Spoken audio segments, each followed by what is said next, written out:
The fluorescent lights buzzed faintly overhead, casting a sterile glow across the empty office. It was well past midnight, and the towering glass building that housed Pinnacle Innovation stood silent, save for the soft hum of a vacuum cleaner weaving through the cubicles. Maria Alvarez, a slight woman with salt and pepper hair tied back in a neat bun, moved with quiet purpose. Her cleaning cart, laden with supplies, squeaked as she pushed it down the hallway, her worn sneakers padding softly against the polished floor. At 48, Maria had cleaned these offices for nearly a decade, her hands calloused from years of scrubbing, sweeping, and wiping away the day's chaos. She didn't mind the work. It was honest, and it kept her son, Mateo, in school, chasing his dream of becoming an engineer. Tonight, though, something felt different. Maybe it was the stillness, heavier than usual, or the faint ache in her knees that reminded her of the years piling up. She paused by a window, catching her reflection in the glass, a silhouette against the glittering cityscape of Chicago. The skyline always took her breath away, even after all these years. It reminded her of the dreams she'd once had, back in Guadalajara, before life had swept her across borders and into this quiet, solitary routine. Maria shook her head, brushing off the nostalgia. She reached for her old portable speaker, a gift from Mateo, and set it on her cart. The office was empty, no one to disturb. She scrolled through her phone, her fingers hesitating before selecting a song. A lively cumbia beat filled the air, the rhythm pulsing through the stillness. Maria smiled. Music had always been her escape, her small rebellion against the grind. She swayed her hips, letting the beat guide her as she dusted a row of desks. Soon, she was spinning, her mop a makeshift partner, twirling through the cubicles with a grace that belied her tired limbs. She laughed softly to herself, lost in the moment, unaware of the figure standing in the shadows of the executive suite. Elliot Grayson, the CEO of Pinnacle Innovations, leaned against the doorway, his arms crossed. At 35, he was the youngest CEO in the company's history, a tech prodigy who'd turned a startup into a global powerhouse. His sharp suit was rumpled, his tie loosened after hours of poring over financial reports. He hadn't meant to stay this late, but the board meeting tomorrow loomed like a storm cloud. He'd been pacing his office when the music caught his ear, a sound so out of place in the sterile corporate world he'd built. Curious, he'd followed it, expecting a rogue employee or a security breach. Instead, he found her. Maria spun again, her laughter echoing faintly, and Elliot's lips twitched. There was something disarming about her joy, so unguarded and pure. He'd seen her before, of course, one of the cleaning staff who slipped in and out like ghosts. But he'd never really seen her until now. Her name tag glinted under the lights, Maria. He watched as she danced, her movements fluid and unself-conscious, transforming the mundane into something almost magical. For a moment, he envied her, this woman who found joy in a mop and a song, while he drowned in spreadsheets and shareholder demands. Maria's song ended, and she paused, catching her breath. She switched off the speaker, the silence rushing back like a tide. She didn't notice Elliot as she resumed her work, wiping down a conference table with methodical care. He stepped back into the shadows, his mind racing. He could have left then, returned to his reports, but something held him in place. Maybe it was the contrast, her lightness against his heaviness. Or maybe it was the memory of his own mother, a single parent who'd worked nights as a nurse, humming to herself to get through the long hours. Whatever it was, Elliot couldn't shake the image of Maria dancing. The next morning, the office buzzed with its usual chaos. Employees streamed in, clutching coffee cups and laptops, their voices overlapping in a symphony of deadlines and deals. Maria was long gone, her shift ending at dawn. She was back in her small apartment in Pilsen, cooking breakfast for Mateo before he rushed off to his engineering classes at the community college. She didn't know that Elliot had spent the rest of his night thinking about her, or that he'd pulled up the cleaning staff's records, searching for her file. Maria Alvarez. Hired 9 years ago. No complaints, no absences. A model employee, invisible to most. Elliot leaned back in his chair, staring at her employee ID photo, a serious expression, her dark eyes steady. He wondered what made her dance, what kind of life she led outside these walls. He wasn't sure why it mattered, but it did. Over the next few weeks, Elliot found himself lingering in the office late, hoping to catch another glimpse of Maria. He didn't know what he was looking for, maybe just that spark of joy again. He saw her a few times, always alone, always with her music. She never noticed him, and he never announced himself. It felt intrusive, somehow, to interrupt her private world. But he started noticing other things, the way she'd leave small notes for employees about misplaced items, the the way she'd arrange pins neatly on desks, the way she'd hum even when the speaker was off. Small acts of care that no one else seemed to see. One night, as Maria cleaned the break room, she found a wallet tucked under a chair. Black leather, worn but expensive. She opened it, not out of curiosity but to find an ID. Elliot Grayson. Her heart skipped. The CEO. She'd never met him, but his name was a constant hum in the office, whispered in awe or frustration, depending on the day. She slipped the wallet into her cart, intending to drop it at security. But as she pushed her cart toward the elevator, she noticed a folded piece of paper that had fallen out. She picked it up, hesitating. It was a handwritten note, scrawled in hurried ink. Asterisk, call mom. Tell her you're okay. Asterisk. Maria frowned. It was such a human thing, so ordinary, from a man who seemed larger than life. She tucked the note back into the wallet and left it with security, but the words stayed with her. She wondered about this Elliot Grayson, who carried reminders to call his mother. She wondered if he was as untouchable as he seemed.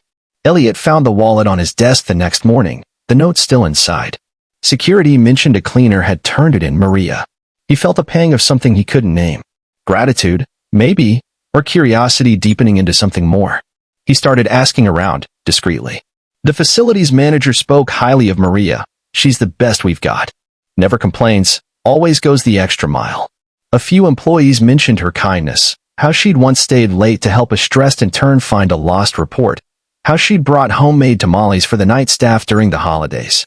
Small stories, but they painted a picture of a woman who gave more than her job required. Elliot's life was a world apart from Maria's. He lived in a sleek penthouse downtown, drove a Tesla, and dined with investors at restaurants where a single meal cost more than Maria's weekly pay. But he hadn't always been this way. He'd grown up in a small town in Indiana, raised by a mother who worked double shifts to keep the lights on. Success had pulled him far from that life, but watching Maria stirred memories he'd buried, memories of sacrifice, of love that asked for nothing in return.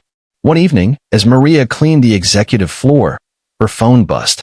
It was Mateo, his voice tight with worry. Ma, the scholarship didn't come through. I don't know how we're going to cover next semester. Maria's heart sank. She'd been counting on that scholarship to ease the burden. Her savings were thin, stretched between rent, bills, and Mateo's textbooks. She told him not to worry, that they'd figure it out, but her voice trembled. After the call, she sat on a bench in the break room, staring at her hands. The music stayed off that night. Elliot, working late again, overheard her conversation through the open door. He didn't mean to eavesdrop, but her words hit him hard. He knew what it was like to stare down an uncertain future, to feel the weight of a dream slipping away. He thought about intervening, about writing a check or pulling strings, but he stopped himself.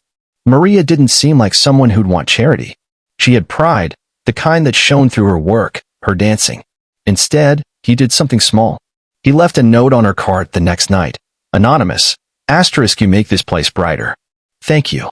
Asterisk. Maria found it during her shift, her brow furrowing as she read it. She looked around, half expecting a prank, but the office was empty. She tucked the note into her pocket, a tiny warmth spreading in her chest. It was the first time in years anyone had acknowledged her beyond a curt nod. The notes continued, appearing every few nights. Your hard work doesn't go unnoticed. Keep dancing. It's beautiful. Maria didn't know who left them, but they became a quiet comfort, a reminder that someone saw her. She started dancing again, her movements lighter, as if the notes had loosened something inside her. Meanwhile, Elliot was grappling with his own challenges.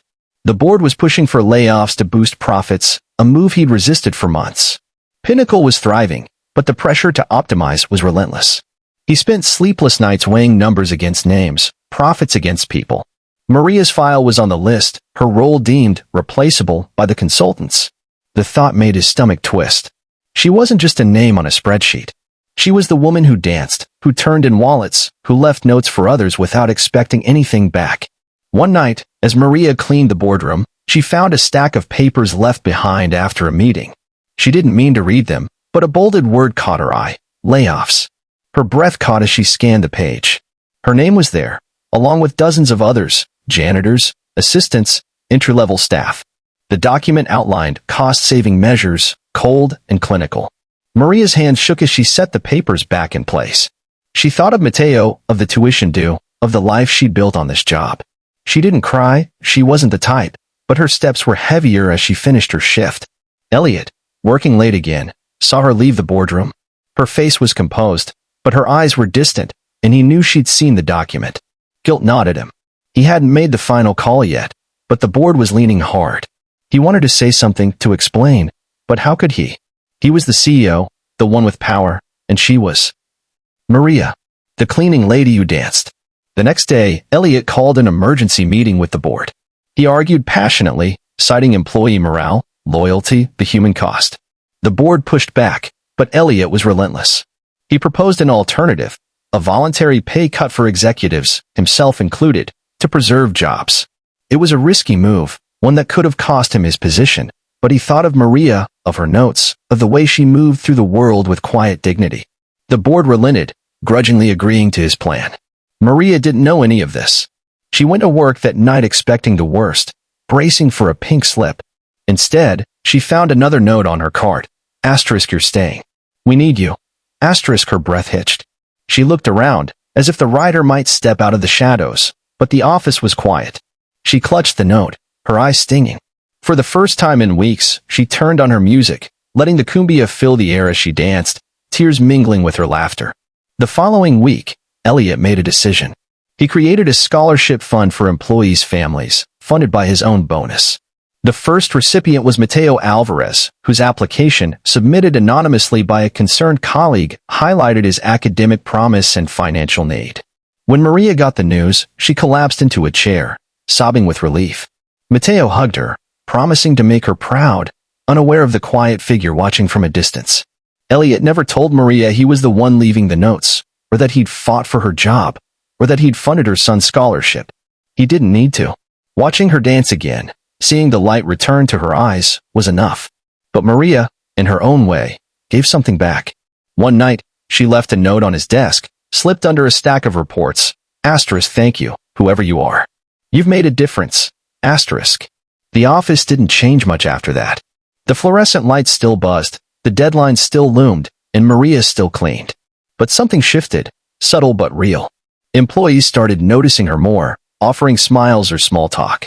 The break room stayed tidier, as if people were finally seeing the woman who kept their world in order. And Elliot, for all his wealth and power, found himself lingering late, not for work, but for the faint sound of music drifting through the halls. Maria's dancing became a quiet legend at Pinnacle, whispered about in break rooms and boardrooms alike. No one knew the full story, not the notes, not the scholarship, not the CEO who watched from the shadows. But they felt it, the ripple of kindness that started with a woman who danced when she thought no one was watching, and a man who saw her when no one else did. In a world of spreadsheets and bottom lines, it was a reminder that humanity, in its smallest acts, could still change everything.